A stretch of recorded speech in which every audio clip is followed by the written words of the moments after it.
Hello YouTube and welcome back to Let's Play Bloons Star Defense 5 Deluxe Edition. This is going to be the third random challenge thing, and I don't know how long I'm going to be actually counting these, and as soon as I said that I realized I'm probably going to make that a thing, aren't I? Oh well. So random challenge. Archipelago Deflation. Survive through Wave 65 using only Buccaneer, Bomb Apprentice, and Glue Towers. Okay, I'll try that. Basically, yeah, deflation. I get a bunch of money to start off with, and then that's all I get. I don't get any more money. Basically, I'm gonna kind of do what I just did on the previous one, kind of.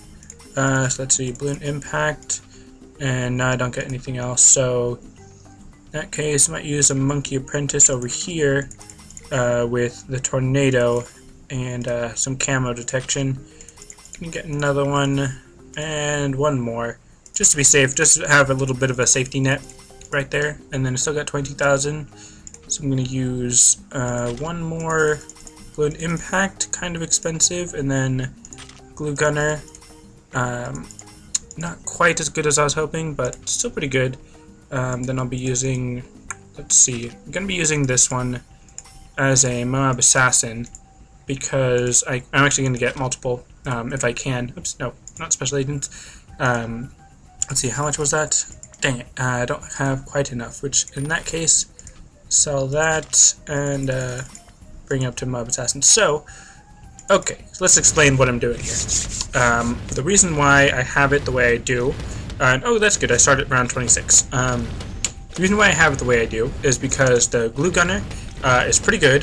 Balloon impact stops the balloons and has pretty good area of effect damage.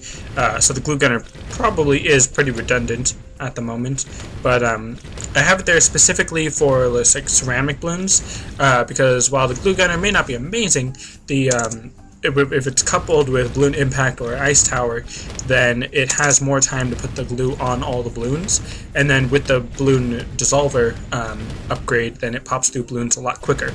And then I guess that's good, although the balloon impact seems to be doing a lot of the work at the moment. But then of course the destroyers will also help with just random, or not random, but generic attack speed power boost, I guess, I don't know. But the 3 monkey apprentices, and oh wait, then I cannot afford that one, so that didn't help. Then in that case, I'll sell one of the Disciples of Air in order to get the Mob Assassin. And then, let's see, can I build one here? Well, no, I wouldn't want to put it there. Let's see, with 3,450, I can't actually afford one of those. In that case, I guess I will sell the balloon dissolver and then get a monkey apprentice and give it the dragon's breath, which I don't do very often. I think I actually will sell these monkey apprentices. The reason why I was using the monkey apprentices there is because they were going to be like a safety net, like I said earlier. Just in case any balloons made it that far, then the monkey apprentice would be there to pop them, and then just get another one here.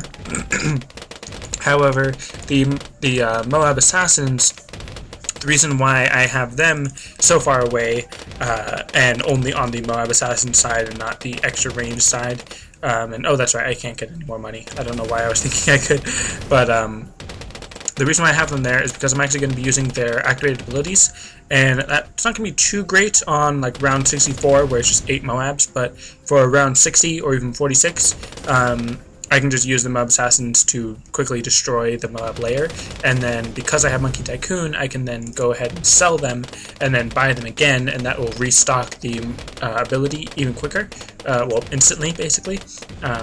That way I can just constantly use Moab Assassin abilities, which actually in that case I'm going to sell these and move them down here at the bottom. And actually, before I do that, or after I kind of after I do that, I'm actually going to take a look and see which one's more expensive. Okay, apparently, well, let's sell this for a second. Okay, so that's 6,800, this is 5,550, so yeah, it's a little bit more expensive, although it is a little bit more effective as well, but I'm just going to not use that anyways. So, that's right, I can build another one. I think I can, should be able to. Just another Mob Assassin, yeah. Okay, so I've got 2. So I can use their ability here, and then just sell them, buy them again, place them here, then use the ability again, which would be nice if this button for the activate ability was closer over here to the right, or if there was place or room for it over on the left where I could place the bomb tower. But anyways, these balloon impact, specifically the cluster bomb, but also the balloon impact, is helpful for the clumped together balloons because it stops them. Well, it has really good area of effect, that's for sure. But then the balloon impact also stops them for a couple seconds, or not a couple seconds, like half a second, maybe 1 second. But then having two of them makes it for a second or two. It stops the balloons in their tracks so that I have more time to actually pop the balloons. With the Destroyer or with the Monkey Apprentices, and I don't usually use Dragon's Breath because even though it is really cool, it's not amazing. It's not quite as powerful as the other abilities that I like to use, and I might be wrong about that. It could actually be as good as the others, but as far as I remember, it's not as good. It's not super amazing, and I mean, obviously here it's still only round 41, or now it's 42, so I have 3 of them, and one of them is doing most of the damage, so, you know, and that one that I'm using doesn't have the lightning ability, or the intense magic, because something that I think is kind of interesting about the Dragon's Breath is that originally, once you got the Dragon's Breath upgrade, you could only use the fire, and all of your other powers were useless, like you only use the Dragon's Breath fire. And then they updated it so that you could use the fire and the intense magic and the lightning, and I think even the fireball. Yeah, you can also use the fireball on top of the fire's breath, or Dragon's Breath, fire breath. The reason for that is because the way that it would work normally was that it would be the Monkey Apprentice has a set attack speed like once every 3 seconds, even though that's just hypothetical. It's probably like 3 times a second, but anyways, like let's say it attacks once per second. That means on the first second it'll use its regular magic bolt, on the second it'll use the fireball, then on the third second it'll use the lightning bolt, and then just repeat the process, which in that case, once it got to the Dragon's Breath, then it would just be using the Dragon's Breath and it wouldn't be using any other attack. However, now, let's say the regular intense magic ball fires once per second, and then the fireball shoots once every second and a half, and then the lightning bolt shoots every 2 seconds. That way they're all on a separate timer, and they can all be going on their own speeds, rather than having it all be on the same timer. That way now, for the Dragon's Breath, you're not like firing out the intense magic quickly as fast as the Dragon's Breath or anything. You're just firing it all at its own speed. You're just kind of adding the power on top of it, rather than combining it, I think. Something like that. I don't know. I'm not sure if I explained it correctly. And of course those numbers for how fast it was attacking is just hypothetical. I don't actually know the direct speeds for how long each of those attacks take. I'm sure you could calculate that by, like I am, recording a video and then just going like frame by frame and cutting it out and checking real quick. Or you could look it up online or ask the creators of the game, Ninja Kiwi. And I think, I could be wrong about this, but I think the speed would even vary depending on whether you're fast forward or not fast forward. I mean, obviously if you're fast forwarding, it's going to appear faster, and I don't mean that the monkey will actually attack faster if it's on fast forward, or slower if it's on the fast forward, but I just mean that everyone's computer runs at a different speed, so then you'd have to judge it based on frames rather than based on time, because the time would be different whether you're on fast forward or not fast forward, or whether you have a fast computer or a slow computer. So it would be based on frames, and then you would just have to calculate based on frames how fast that is per second if you really need that per second calculation. And you know what? I really don't need these mob assassins. Not really sure why I was thinking that it would be such a great idea. So I'm just going to throw in a couple more destroyers over on this side.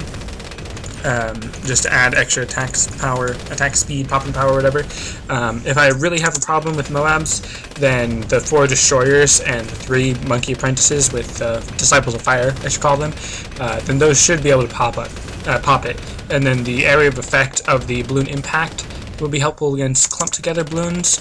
As far as camo detection, I only have the monkey apprentices and the destroyers. The balloon impacts don't have camo detection, but I don't think there's any clumped together camo balloons, at least not before round 65, or at least not 65 or under, I suppose.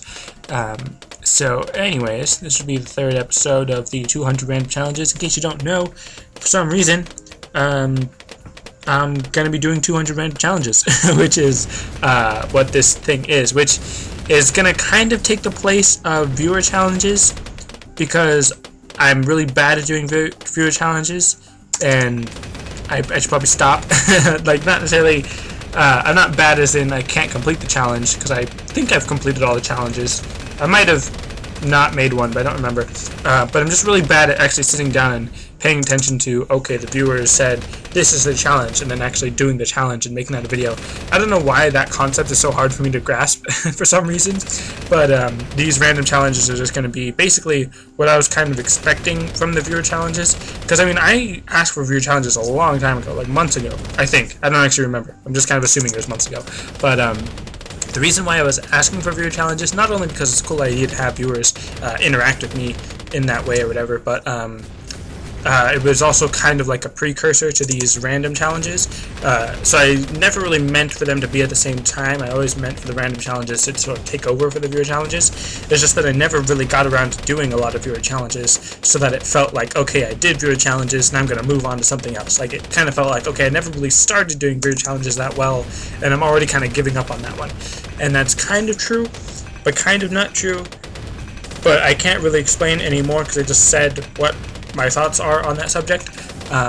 Although on another slightly related subject, as far as like me starting something and then quitting, that's kind of a trend for my channel, which is kind of sad, because originally I had just been posting, well, technically originally I just been, well, actually even going back further, the first video I posted, I think the first video, yeah, I'm pretty sure, well, actually no, the first video I ever posted on YouTube, I think, was a video where I recorded one of Tobuscus' vlogs.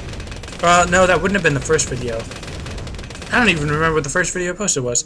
I'm sure I've deleted whatever the first video I posted was. The earliest video that I still have public, I think, is a vlog. But actually, no. I don't know why this is so confusing for me. I should know this.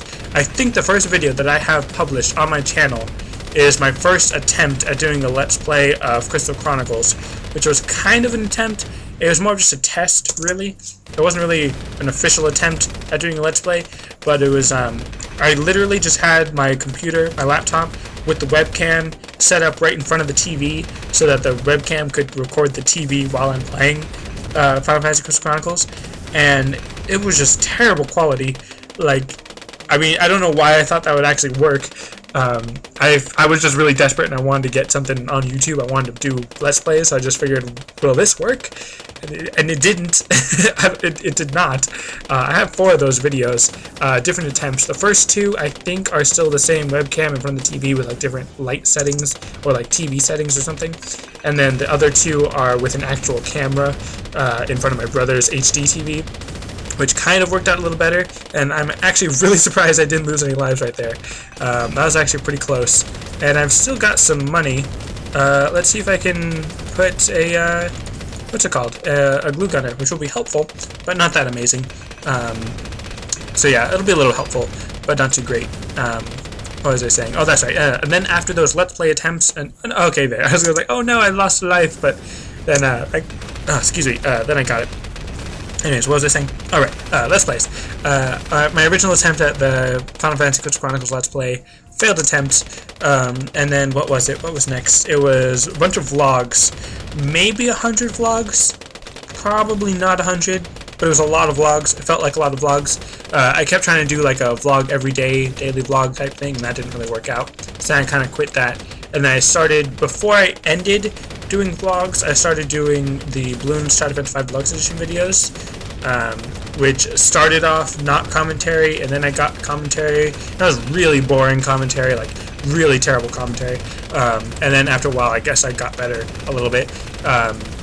But then, even then, I didn't even really intend to have Bloons as like my main thing. I was gonna do Dungeon Defenders originally. Like, I really wanted to do a Dungeon Defenders Let's Play, but I was running into problems and wasn't getting as many views and stuff. So, anyways, the challenge is over. I'll talk about my channel history. I guess I could kind of do a Draw My Life, but I'm just kind of talking about my life on YouTube, my YouTube story. It would be more my YouTube story. Anyways, that's gonna be it for this episode. Thanks for watching, and I'll see you next time.